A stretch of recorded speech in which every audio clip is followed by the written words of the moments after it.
What have we got ourselves into? Welcome to Koh Rong Samloem. Not the actual Koh Rong, but a different type of Koh Rong. A lot more quiet here. There's actually no roads here whatsoever. Quite beautiful.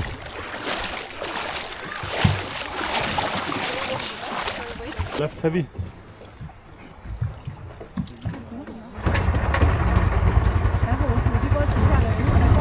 Oh!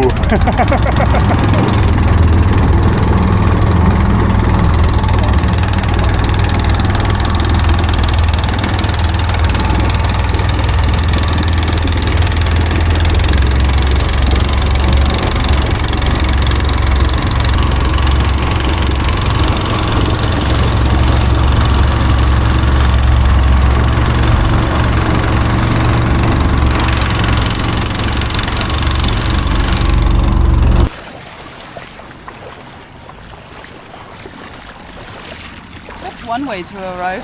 That is one way to arrive. Welcome everybody to Saracen Bay on Koh Rong Samloem. Hope I'm pronouncing that correctly. Here we are. Good morning from Koh Rong Samloem. We just had a breakfast here in the Sari resort where we are staying at the moment and are ready to explore Koh Rong Samloem. We saw on a map that there's quite a few spots to check out for how small the island actually is, and that's exactly what we are going to do today.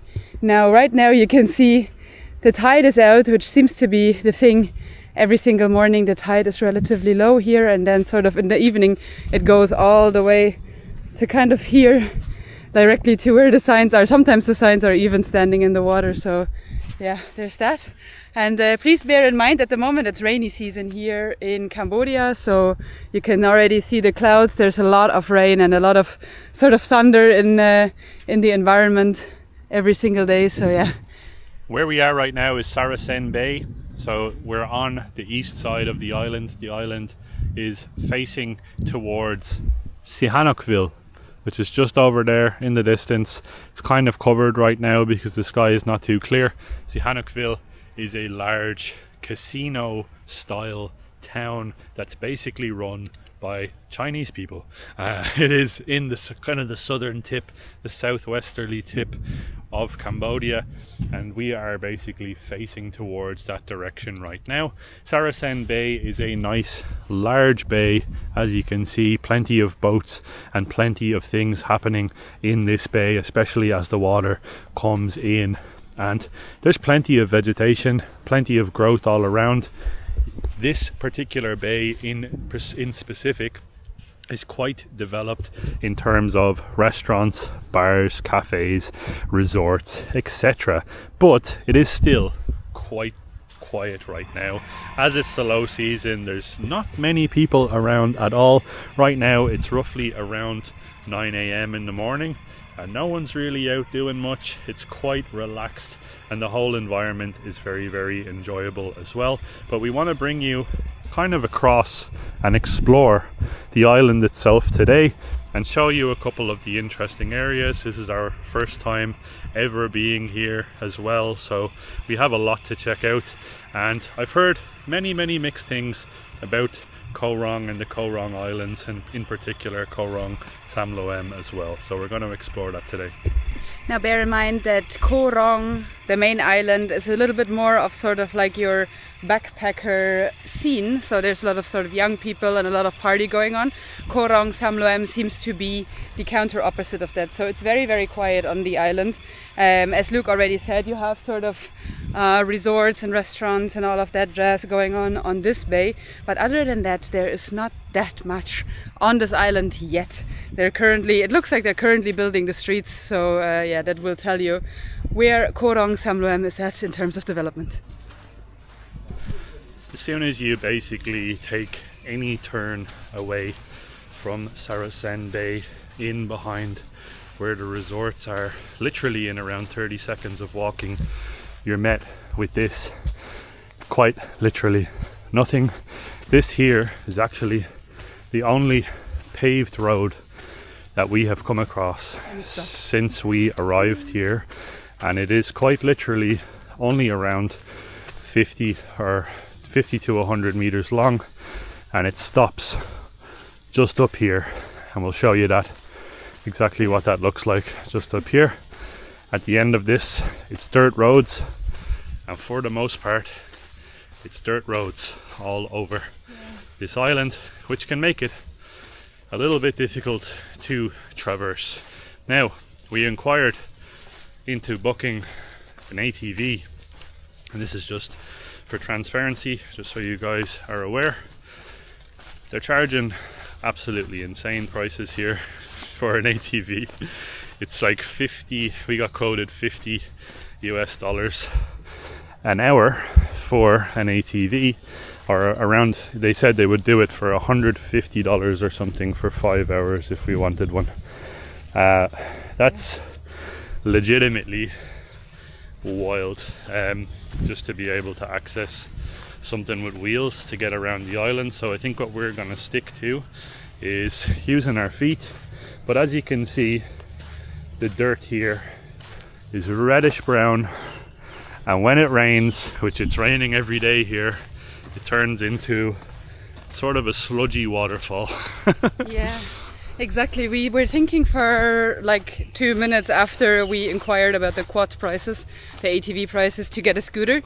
But I do think the second it starts raining, you cannot really go around the island with a scooter, because this just turns into one big puddle, one big waterfall as well. It sort of goes all the way down there. So yeah, even getting around with a scooter would not be necessarily so safe. So feet it is. It's alright though. Best way to do it. Plus, it's easy enough here if you want to go for a walk. Obviously the roads are not built for vehicles yet, but it's not too bad if you have a decent pair of shoes and you have the will to walk a decent distance. Now keep in mind, this island lengthways is 9 kilometers long, and width is around 4 kilometers wide. Now at the narrowest point, it's only 1 kilometer wide, and there's very few people here, that's for sure. There's hello. So today you can buy pineapple. Can buy some fruit here if you want, but like I said, the population of locals anyways, very, very low. There's a good few people that are working in the hotels and stuff like that, but for the most part what you're going to see here is white tourists coming from Europe, coming from America, places like that, Australia and stuff like that. So keep that in mind. It is definitely a tourist destination, but we wanted to come here and see, is it actually worth it? And so far, I'm going to be totally honest with you guys, I think it's quite beautiful. The bay that we're staying in, even though it is low season and it's raining a lot, it's very peaceful, it's very laid back. You can just jump into a hammock, sit there, lie there for 12 hours reading a book. No one's going to bother you. People are not all over the beach trying to sell stuff to you like a lot of the other tourist destinations. And here, just have a look at this. We just walked now less than 5 minutes, literally 2-3 minutes away from our resort, and you're met with this big, beautiful, open nature. Now just in front of us here is actually a wood mill, from what it looks like. They're processing all this wood, and you can definitely feel on the island there is sort of a movement towards making it more accessible for the people that are visiting here. I'll show you guys now in a sec. You're gonna see something very interesting. We tried to walk to the other side of the island yesterday and we got caught in a thunderstorm. That was fun. But just up ahead of us there's a very interesting area. It's sad in one way because of what it is, but on the other hand it's great to be able to see some effort going into connecting things like power and electricity to this beautiful island, because it's going to allow more people to come and experience this place and just have a look at the beauty of this place too. It is so thick, forest in every direction. Very interesting too, when you walk along here you can hear something like walking in the bushes left and right at all times, so yeah, you kind of feel like you're never really alone, regardless of how far into the forest you wander. Yeah, I feel like there's a lot of animals here. Maybe snakes, I don't know. Scorpions, birds, stuff like that. yeah, it's quite monkeys maybe, I don't know. It's quite a biodiverse place for sure, and the nature, even though what I'm going to show you now in a second, you're probably going to be like, wow, that's a lot of destruction. And it is, I'm not going to lie. When you see it, it's quite sort of jarring because there's not much done to it yet. But there's tons and tons of wildlife still here. And something very interesting as well about the waters surrounding the Koh Rong Islands. Naomi, you were saying yesterday. I read it yesterday. This seems to be the very first marine protection project that Cambodia has started.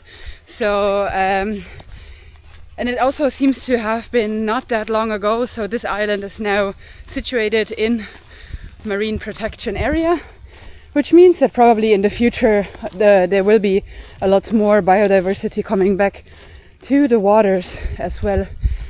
And it's a very interesting diving and snorkeling spot too. Now, maybe not so much during rainy season, but for sure during dry season. Now, this is what I mean when I say it might be problematic to go through here with scooters. Yeah. Because I think you might get stuck pretty fast. This is sort of just like sand that is covered with water from yesterday's rain, I believe. Yeah, yesterday's rain was pretty hectic. You want to take the camera? Oh yeah. You got it. Yeah, this is what it is, guys. Very straightforward. Just forest, dirt roads, sandy roads, and nothing much else going on. Especially once you leave the beach areas. And this is what we love, this is what we like to explore. It's not so often that we get to come to places like this, because a lot of times when we're making videos, we like to be around more densely populated areas where there's locals and you can understand things like local cuisine, local culture, meet people, they tell you about what's going on in their country and stuff like that. But every now and then, somewhere like this is very, very nice because it gives you a little bit of a mental break, and sometimes you just don't want to be around people, and places like this is great. And this is exactly what I was talking about there just a minute ago.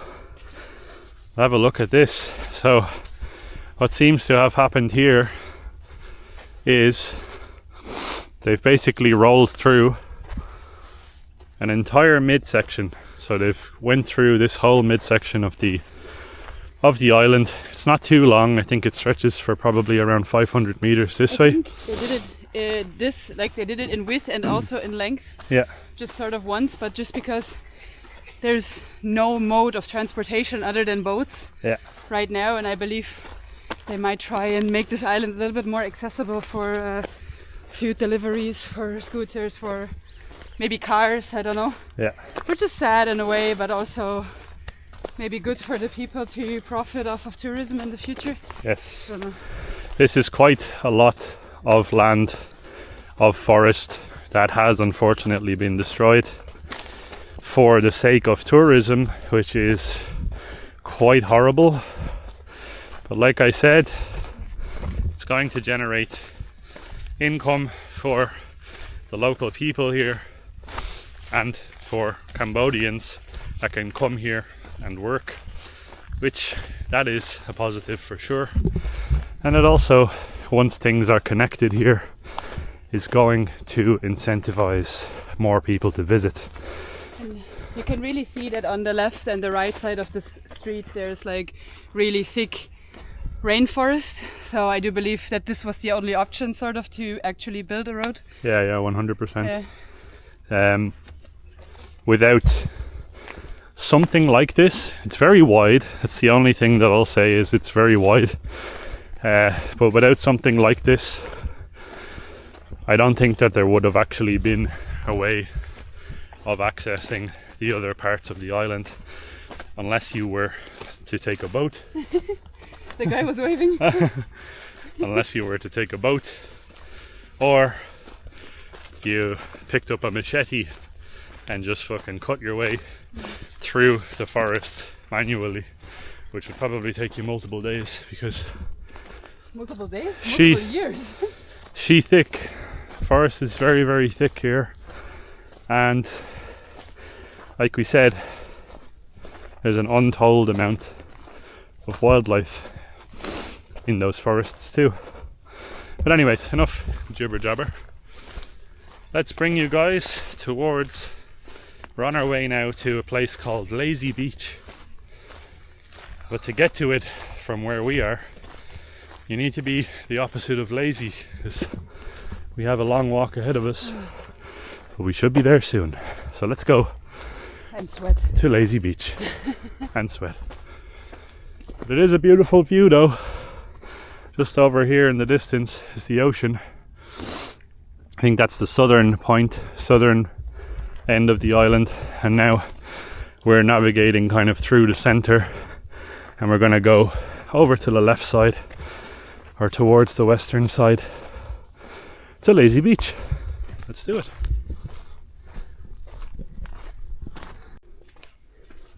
Now when we say early stages of development, we mean early stages of development. Again, here's the big future street, maybe, and this is the signage. But at least there is a sign, you know, you need to go into this thick forest in order to get to Lazy Beach. Whoopee. And not break your neck on the way, maybe. Let's go into the jungle. By the way, this entire island, with rainy season going on, feels a little bit like a free flight hall in the zoo. I keep saying that. What's that? Like the area in the zoo where you have like a tropical climate, like the hall, big halls with the birds that are flying. Ah, yeah. So it like feels real, like you're in a big bird cage. Yeah. Yeah, like a big bird hall, basically in Europe. So that's the climate, kind of. It's really hot and humid. Of course, it's rainy season, and you're in the jungle. So, ooh, what are these guys? Yeah. Oh my god, I'm nearly standing in it. They might be termites, something like that.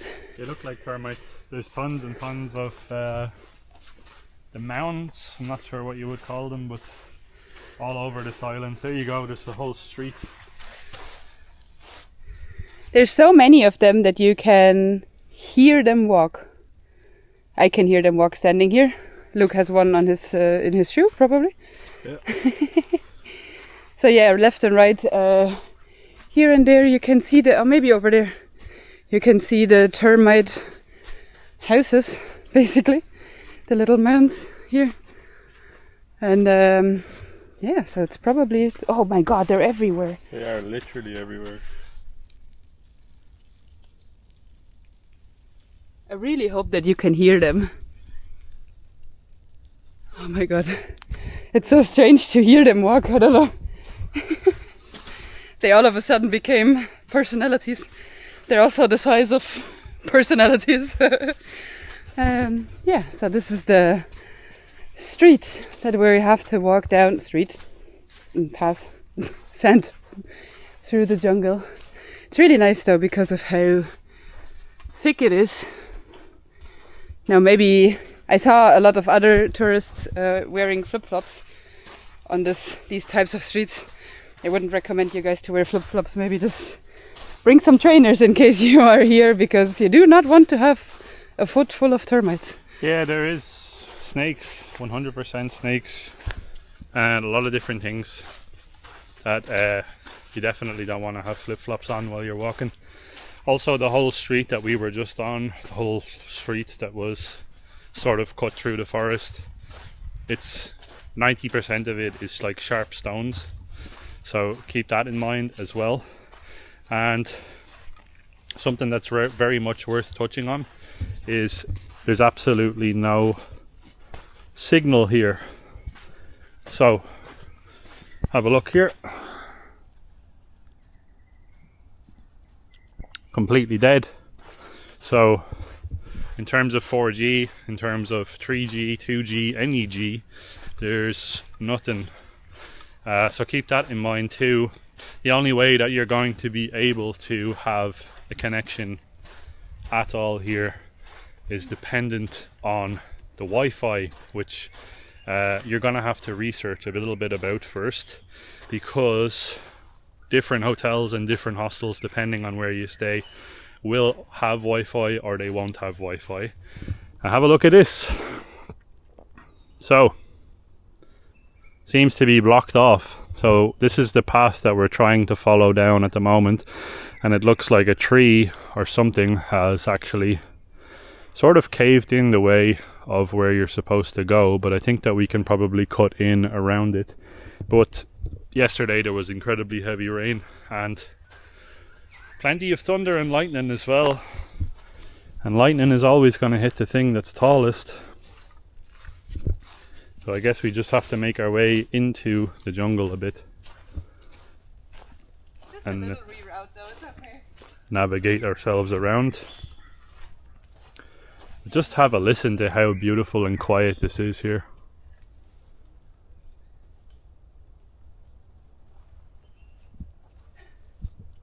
Unbelievable.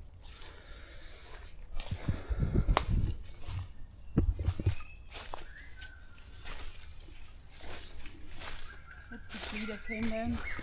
Yeah, you can see there the tree that actually came down. So it looks like it was either hit by some lightning or it just fell, just sort of naturally came down, which can happen to a lot of trees sometimes, especially in heavy rainfall.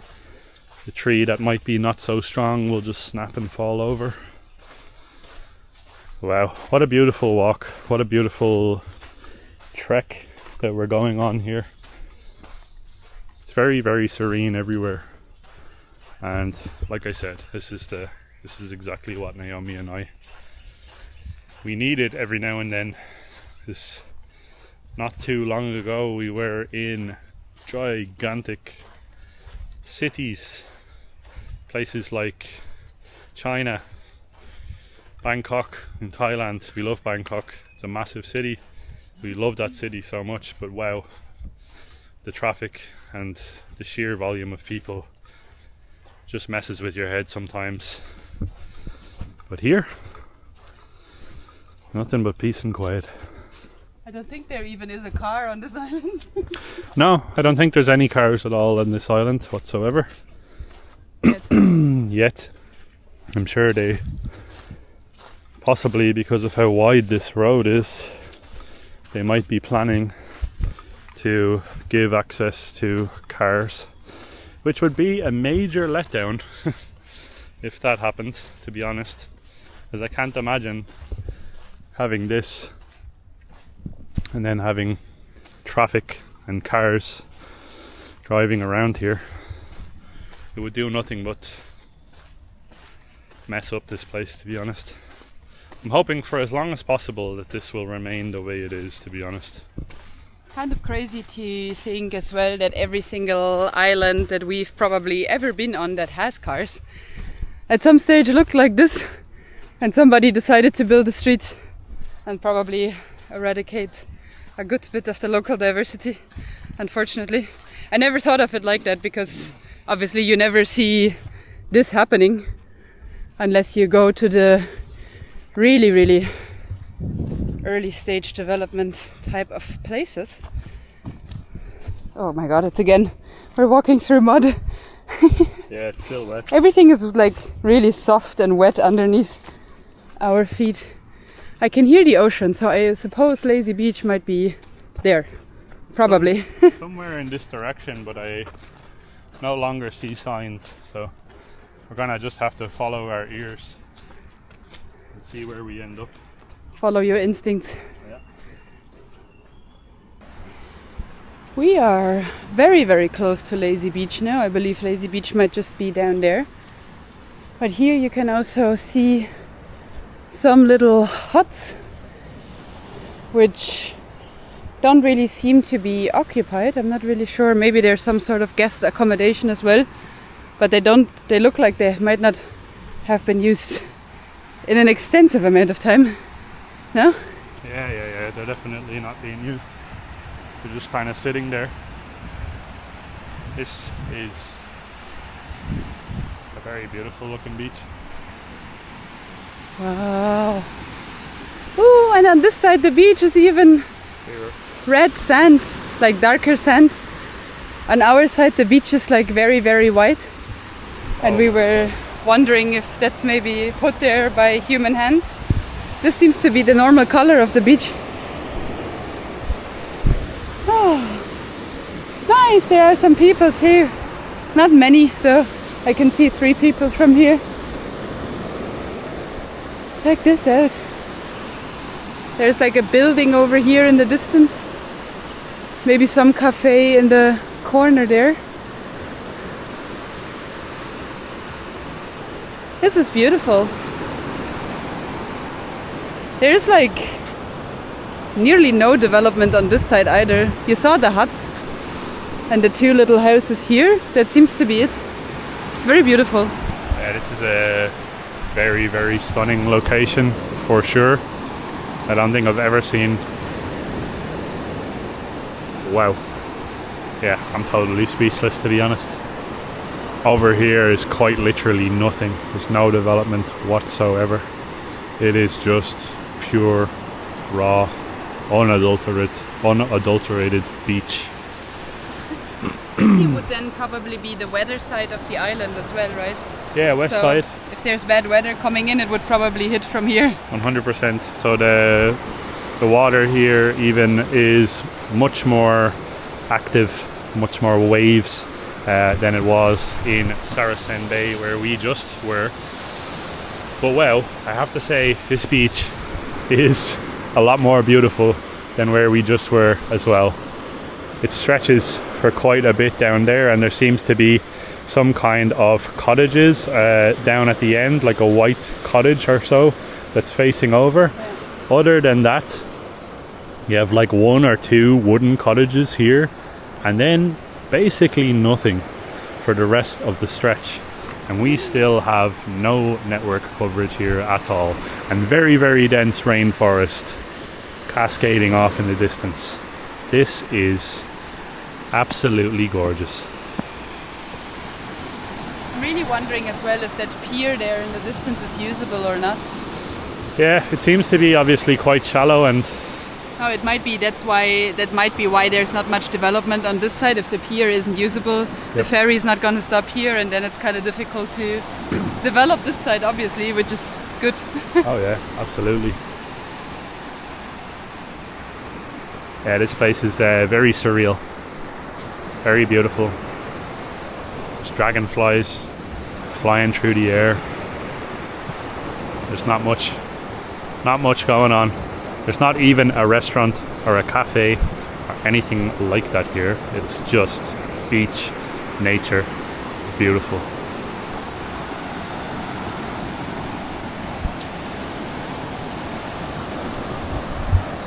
Based on this beach alone, I will tell you already, if you can, try and come and experience this side of the island 100%, because wow, I want to literally set up a tent and just not move from here for a while.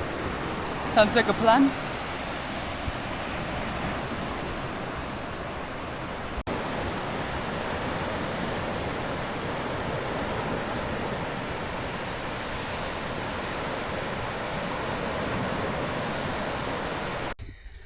Now, because of how little signs there are on this island, it's quite difficult actually to find your way around here and there.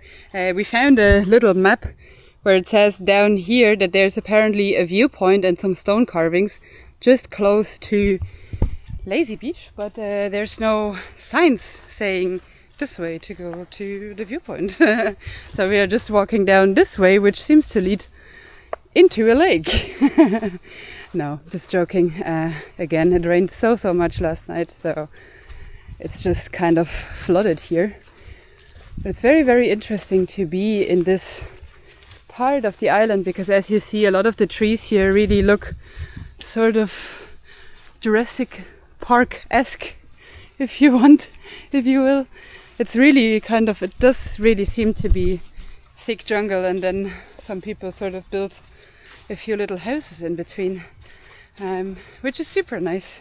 And I really think this is something that needs to be preserved for future generations to come, basically. Oh, over here you have a lot of tires and a little bit of development going on. Big lake too. Big lake too, yeah, but the lake seems to be man-made. It's sort of square. Yeah, it was just cut. It's probably actually to catch rainwater. That's the only way or idea that I can think, because they've just obviously during dry season they get pretty much no rainfall, and then I think for around 4 months of the rainy season it just gets pummeled with rain. And this could be a very smart way of conserving that water. Or I could be totally wrong, it could be something totally different. Yeah, that's another thing maybe to point out though. Because of how little development there is here, there's no supermarkets. And we haven't found a market yet. I do imagine that in the fishing village in the other part of the island that there's some sort of a market going on. But there's no proper like supermarket, at least we haven't found one yet. Just sort of like smaller stores that are more like shacks. That certainly wasn't the right way. We just walked there and then realized it's for sure not the right way. The only thing that we found down there was about 2 million mosquitoes. And we did not bring the mosquito spray today, which is very intelligent. You got absolutely annihilated. So, quite literally just covered now in red rashes. Yeah. So, yeah. We've been travelling now for a long time, but we still travel like we just left our house 2 days ago. In all fairness though, we never properly had issues with mosquitoes other than maybe in Borneo, I want to say, but this island seems to be one of those places where you do need a mosquito spray at all times, and don't leave it in your house like we did. Well, I'll tell you what guys, first impressions of Koh Rong Samloem. It is a beautiful place. We just ran into a decently sized group of monkeys. Wasn't expecting that.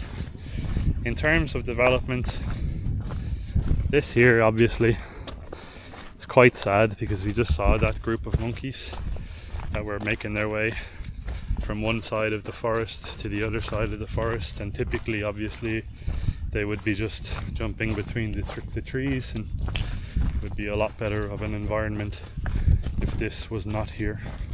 Then on the other hand, like I said before, the locals and the people that are going to get work out of the development from this, that's going to also help in one other way. So there's certainly pros and cons to this place, and I think a pro is that beach, Lazy Beach, was one of the nicest beaches I think we've ever seen.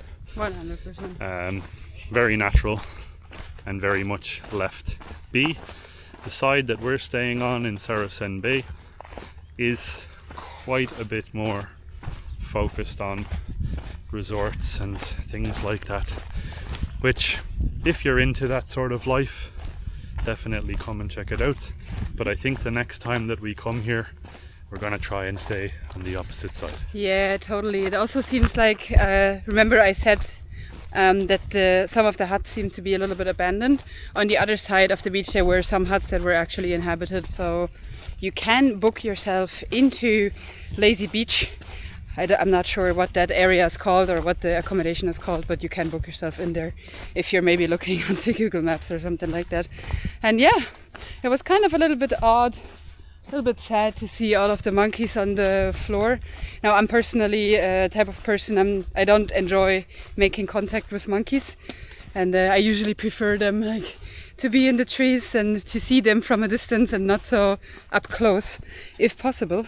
And yeah, I don't know. I do enjoy Koh Rong Samloem a lot, but I just really hope that the future development of this island is going to be made in a way that incorporates the beautiful nature, because I feel like that is the part that is bringing tourists to this island, because there is this nature. If you just want to be on an island with a lot of development, you can also go to Koh Rong, or you can go to all of the other big islands like in other countries like Bali or whatever. So you don't really need to come here if you're just into development, basically. So yeah, I really hope that future developments will be made in a sustainable way and not by taking away everything that this island has to offer, basically. One final thing before we let you guys go: be prepared and bring cash with you to this island. It's all over the internet, the information is very accessible, but when we arrived here we immediately ran into a British girl that was stuck here with no cash. There's no ATMs on this island, so make sure when you're getting the ferry from Sihanoukville over here, get some cash. So we are here for 4 nights and we just took out around $200 or so in local currency, just to have it. Even if you've already paid off your accommodation and you don't think you're going to need much, you will need cash in many circumstances. Not everywhere takes card, not everywhere has electricity here even, so get yourself to an ATM. Oh, and I also want to say we came here with a company called Buva Sea, and overall very, very smooth process. Book the tickets through camboticket.com, CAMBO ticket.com, and that is kind of what we've been doing the whole time so far here in Cambodia. We just use camboticket.com. It's not sponsored at all by them, but they are a very, very convenient place to book trains, ferries and buses pretty much all over Cambodia. So check out that website if you are stuck and wondering. Don't use 12Go Asia, because it is pretty much always more expensive, and it's kind of the go-to place when people don't know what to do when they're in Asia. But Cambo Ticket is the place that we've been using, and that's where you're going to find ferry tickets to get over here or to Koh Rong as well. $14 per person is what we paid one way, and then the same on the way back. So yeah, hope that information helps you guys out. But for now, my name's Luke. My name's Naomi. We are the Two Mad Explorers. And this is your reminder to keep exploring. See you guys in the next Cambodia adventure. Akun for watching. Akun. Bye bye. Bye bye.